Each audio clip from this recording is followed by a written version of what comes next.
ஹாய்ப்பா, எல்லாம் எப்படி இருக்கீங்க? இன்றைக்கி நம்ம செரின் வீட்டு சாப்பாடில் ஒரு சூப்பரான லஞ்ச் மெனு பண்ண போகிறோம். அதுவும் குஸ்காவும் சிக்கன் கறியும் பண்ண போகிறோம். ரொம்ப ஈஸியான ஒரு மெத்தடில் அங்கே அது எப்படி பண்ணலான்னு பார்க்கலாம். அதுக்கு முன்னாடி பார்த்தீங்கன்னா நான் வந்து அரிசி சீரக சம்பா அரிசி வந்து ஊற வச்சுருக்கேன். ஒரு படி அரிசி. நீங்கள் வந்து நார்மலாக நம்ம எப்பயுமே சாப்பாடு பண்ணுவோம் பார்த்தீங்களா, அந்த அரிசி கூட நீங்கள் ஊற வச்சு எடுத்துக்கலாம். அப்புறமா 1/2 கிலோ சிக்கன் எடுத்திருக்கேன். 1/2 கிலோ சிக்கனில் தான் சிக்கன் கறியும் ஒரு சிக்கன் கிரேவி, குழம்பு கிடையாது, சிக்கன் கிரேவியும் அப்புறமா குஸ்காவும் பண்ண போகிறோம். வாங்க முதல்ல வந்து நம்ம குஸ்கா தாளித்து விட்டுட்டு அதுக்கப்புறமா சிக்கன் கறி பண்ணலாம். குக்கர் வச்சு ஸ்டவ் ஆன் பண்ணியாச்சு. இப்போ எண்ணெய் ஊற்றிக்கலாம் தாளிக்கிறதுக்கு.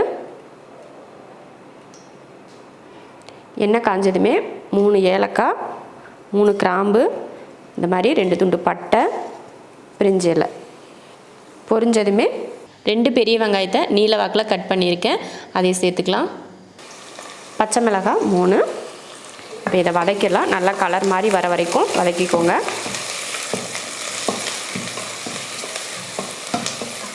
வெங்காயம் பாருங்கள் இந்த அளவுக்கு வதங்கிடுச்சு. இதில் தக்காளி சேர்த்துக்கலாம். ஒரு 2 தக்காளி சேர்த்துக்கோங்க.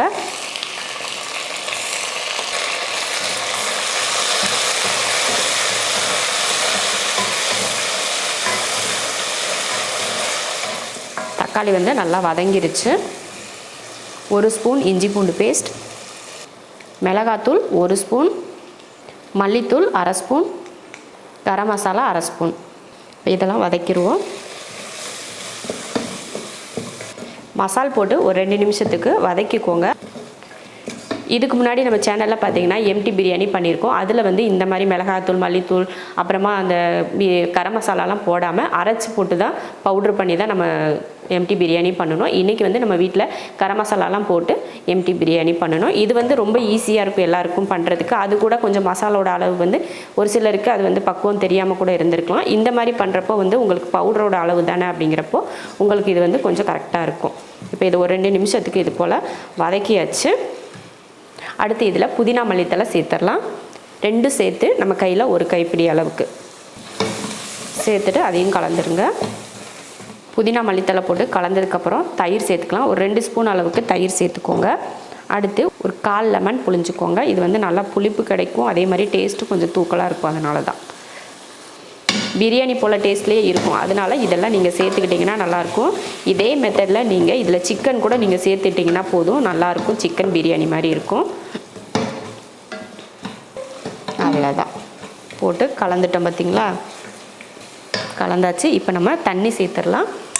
இந்த படியில் 1 படி அரிசி சேர்த்தேன், அதுக்கு தண்ணி சேர்த்துப்போம். 1.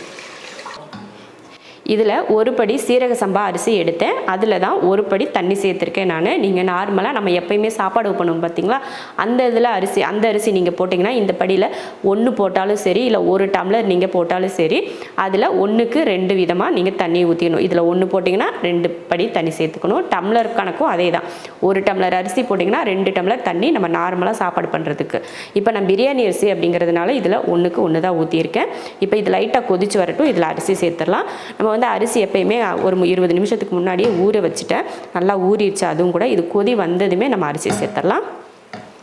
நல்லா கொதிக்க ஆரம்பிச்சிருச்சு. இப்போது இதில் அரிசி சேர்த்துருவோம்.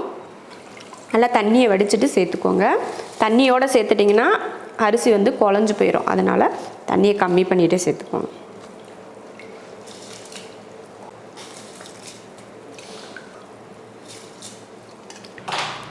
தேவையான உப்பு சேர்த்துட்டு கலந்து விட்டுறலாம். லைட்டாக ஒரு கொதி வரட்டும். அதுக்கப்புறமா குக்கர் மூடி போட்டு விசில் போட்டுக்கலாம். இந்த டைமில் உப்பு இருக்கான்னு பார்த்துக்கோங்க. கொதிக்கிறப்ப உப்பு பத்தலைன்னா இனி கொஞ்சம் உப்பு சேர்த்துட்டு நீங்கள் கலந்து விட்டுக்கோங்க. இப்போ பாருங்கள் கொதிக்க ஆரம்பிச்சிருச்சு. இப்போ குக்கர் மூடி போட்டுக்கலாம். குக்கர் மூடி 2 விசில் விட்டு ஆஃப் பண்ணிக்கலாம். குக்கரில் 2 விசில் வந்துடுச்சு. மாற்றி வச்சுட்டு நம்ம சிக்கன் தாளிச்சிக்கலாம். சிக்கன் 1/2 கிலோ க்ளீன் பண்ணி எடுத்திருக்கேன். ஒரு பெரிய வெங்காயத்தை இது போல் அரைச்சி எடுத்து வச்சுருக்கேன். இப்போ தாளிச்சிக்கலாம். சிக்கன் தாளிக்கிறதுக்கு ஒரு பாத்திரம் வச்சுக்கலாம். வச்சு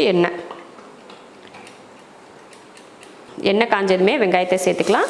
இல்லை பட்டை கிராம்பு எதுவுமே சேர்க்க தேவையில்லை, வெங்காயம் மட்டும் சேர்த்துக்கோங்க.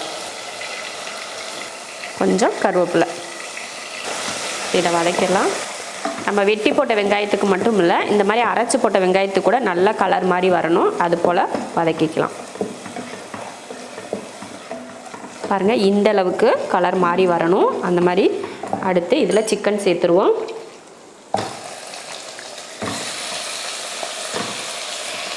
உப்பு,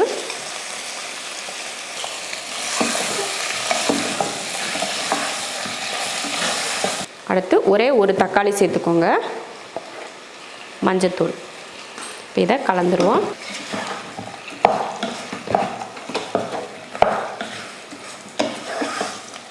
இப்போ கலந்து விட்டுட்டு ஒரு 5 நிமிஷத்துக்கு இது போல் வதக்குங்க. அப்போ நம்ம சிக்கனில் வந்து தண்ணி விட்டு வேகும். அதுக்கப்புறமா நம்ம மசாலா சேர்த்துடலாம். சிக்கன் வந்து வதங்கி எண்ணெய் தெளிஞ்சு வர ஆரம்பிச்சிருச்சு பாருங்கள். 1/2 ஸ்பூன் அளவுக்கு இஞ்சி பூண்டு பேஸ்ட்டு சேர்த்துக்கோங்க. நம்ம 1/2 கிலோ சிக்கன் தானே பண்ணுறோம், அதனால் 1/2 ஸ்பூன் அளவுக்கு போதும். அதையும் போட்டு கலந்து விட்ருவோம்.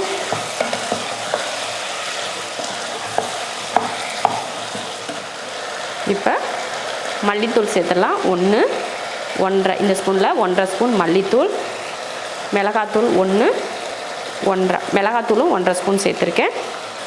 1/2 ஸ்பூன் கரம் மசாலா தூள். இப்போ இதை கலந்துருவோம்.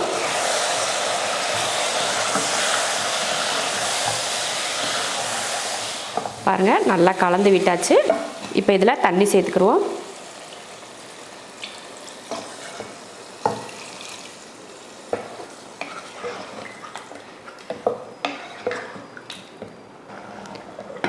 மூடி வச்சிடலாம்.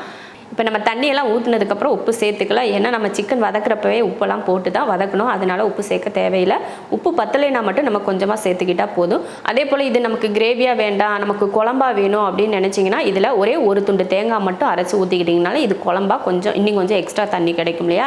அதனால் குழம்பா நீங்கள் யூஸ் பண்ணிக்கலாம். இல்லை நமக்கு கிரேவி போதும் அப்படின்னு நினச்சிங்கன்னா இந்த தண்ணியோட நீங்கள் விட்டுறலாம். குழம்பு வேணும்னா மட்டும் தேங்காய் மட்டும் சேர்த்துக்கோங்க எக்ஸ்ட்ரா. வேறு எதுவும் சேர்க்க தேவையில்லை. இதே மெத்தடு தான் குழம்பு செய்கிறதுக்கும். இது வந்து நம்ம குஸ்காவுக்கு தானே பண்ணுறோம். அதனால பார்த்திங்கன்னா நான் இந்த மாதிரி கிரேவியாக இருந்தால் சாப்பிட்றதுக்கு நல்லாயிருக்கும் அப்படின்றதுக்காக தான் நான் கிரேவியாக பண்ணுறேன். இப்போ ஒரு 7 நிமிஷம் கிட்ட இது வேகட்டும். அதுக்கப்புறம் எடுத்து பார்த்துக்கலாம். பாருங்கள், குஸ்கா வந்து ஸ்டீமெல்லாம் இறங்கிருச்சு. ஓப்பன் பண்ணி பார்க்கலாம். சூப்பராக கலர்ஃபுல்லாக இருக்குது பாருங்கள். நம்ம ஹோட்டல்லாம் வாங்கினோம்னா இந்த மாதிரி கலரில் தான் குஸ்கா சூப்பராக இருக்கும் பாருங்கள். எவ்வளோ சூப்பராக அருமையாக கரெக்டான அளவில் தண்ணி, அரிசியெல்லாம் குலையாமல் உதிரி உதிரியாக வந்திருக்கு பாருங்கள். சிக்கன் வேக வச்சு பார்த்திங்கன்னா 7 நிமிஷம் ஆச்சு. அடுப்பையும் சிம்மில் வச்சுட்டேன். இப்போ எடுத்து பார்க்கலாம். இன்னும் கூட கொஞ்சம் தண்ணி வற்றன்னு பாருங்கள். நான் வந்து எக்ஸ்ட்ரா தண்ணி நிறையா ஊற்றிட்டேன் போல். கொஞ்சம் வற்றிடுச்சுன்னா இன்னும் கொஞ்சம் கிரேவியாக இருக்கும். இதுவே நல்லாயிருக்கும். நம்ம குஸ்காவில் ஊற்றி சாப்பிட்ற அளவுக்கு இருக்கும். இப்போ இதில் கொஞ்சம் மல்லித்தலை, கொஞ்சம் கருவேப்பிலை இப்போ லைட்டாக கிளறி விட்டுருவோம். மல்லித்தலை கருவேப்பிலை போட்டதுக்கப்புறம் கிளறி விட்டுட்டு அடுப்பை ஆஃப் பண்ணிவிட்டு மூடி வச்சுருங்க.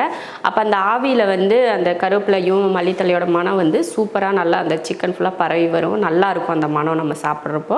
அதனால் மூடி வச்சுட்டு நம்ம சாப்பிட்றப்ப சிக்கனை நீங்கள் எடுத்துக்கோங்க. குஸ்காவும் ரெடி ஆயிடுச்சு, சிக்கன் கறியும் ரெடி ஆயிடுச்சு. இது போல் சூப்பரான குஸ்காவும் சிக்கன் கறியும் செஞ்சு பார்த்துட்டு எப்படி இருக்குன்னு சொல்லிவிட்டு கமெண்ட்டில் சொல்லுங்கள். பிடிச்சிருந்தா லைக் பண்ணிவிட்டு ஷேர் பண்ணிவிட்டு நம்ம ஷெரின் வீட்டு சாப்பாடு சேனலை சப்ஸ்கிரைப் பண்ணி பக்கத்தில் இருக்க பெல் ஐக்கானை கிளிக் பண்ணி வச்சுக்கோங்க.